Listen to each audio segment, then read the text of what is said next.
Pero proud ako sa iyo, Lindy, kasi nakakabili kayo ng mga gusto mo. So, eto na nga mga Hobby Bees. Today is family date Sunday and si Happy David nag-iaya na pumunta ng mall kasi may mga bibilihin daw sila. And isasama din namin si Ate Rose tsaka si Lindy. At perfect na perfect yan kasi never pang nakita ni Ate Rose tsaka ni Lindy yung aming billboard. So, today is gonna be the first time na makikita nila yung billboard namin na nandun yung kanilang itsura. Kasi 6 months lang yung contract namin dun and matatapos na. So, before matapos, maganda na makita ni Ate Rose tsaka ni Lindy. So, puntahan namin ngayon. Ate Rose, Lindy, ready na tayo? Let's go na. Saan na kayo makita yung billboard nyo? Opo. Hindi nyo pa nakita ever, di ba? Nakita ko lang sir na ano lang. Ano? Nakatupi. Nadaan natin pero nakatupi. Di mo nakita. Si Ate Rose never pa talaga nakita. So ngayon yung first time. So tingnan nyo, para makita nyo anong feeling pag nakita nyo yung mga itsura nyo nasa billboard. Tama-tama. Before ka umuwi, Ate Rose, nang magbakasyon, makita mo man lang yung billboard. At eto na, malapit tayo sa ating billboard. Nandito na kami sa EDSA.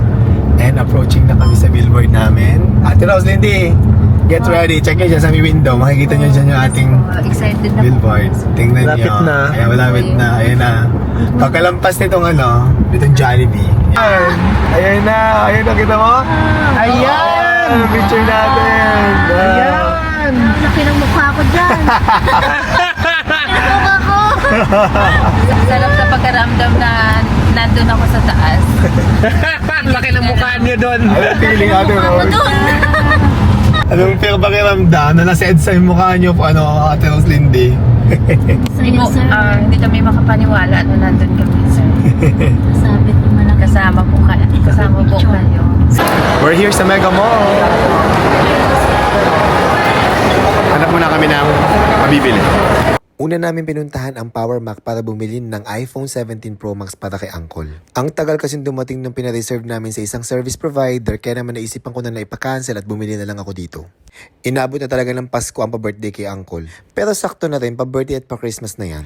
At perfect timing din ang pagbili ko kasi meron silang promo na kapag bumili ka ng iPhone 17 Pro Max, makakakuha ka ng iPhone 16e for 50% off. Which is saktong-sakto kasi si Lindy naghahanap ng bagong phone. And nakaka-proud si Lindy kasi hindi namin libre yan. Siya mismo ang bumili niyan gamit ang kanyang sariling perang pinag-ipunan.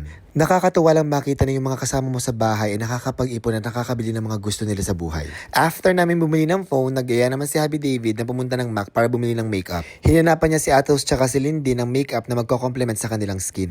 Naku, wala akong kalam-alam sa ganyan kaya si Happy David ang bahala dyan. Lagi niya sinasabihan sila Ate Rose tsaka si Lindy na mag-ayos at maging presentable every time na lalabas kami.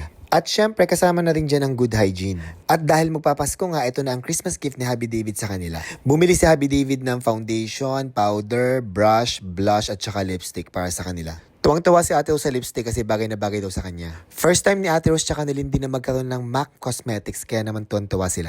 And after naming mamili, nagutom kami kaya kumain muna kami. Umorder kami ng sweet and sour pampano, pinakbet, pork sinigang in sampalok at tsaka mga fresh fruit shakes. At hindi naman halatang gutom na gutom kami dyan kasi walang imik ang pagdating ng pagkain. Galit-galit muna kami dyan. And gabi na, pauwi na tayo. Yes, nakapag-shopping na si Lindy na may bagong iPhone. Wow! Meron siyang Mac na iPhone, meron siyang Mac na makeup. Sila dalawa ni Ate Rose. Mac na iPhone. Wala talaga Mac na iPhone. Apple. Apple pala na iPhone na nabili niya sa Mac. Yes, at pauwi na kami ng bayan. Ito, dadaanan natin Lindy Ate Rose ang ating billboard sa gabi. Ayan, kita mo. Ito, nasa kaliwa. Ayan, nasa kaliwa. Kita mo? Ito na. Ayan, ito. Ayan, kita mo mukha natin. Ayan. Ayan. Nakita niyo? Yan! Ayan. Yes. And nakauwi na kami sa bahay namin. Nag-enjoy kami ngayong araw na to. At mag-shopping kami ng mga very light. Ayan. Mga Christmas party natin. May Christmas party ulit tayo, Lindy. Kailan? Malapit na. Malapit na. After ng Pasko, may ulit tayong Christmas party. May mga pahabol pa kaming Christmas party, guys. Kumusta naman may bagong iPhone? Sana all. Saya. Pero proud ako sa Lindy kasi nakakabili kayo ng mga gusto mo. Oo nga po sir. Yes, ipon na ng ipon.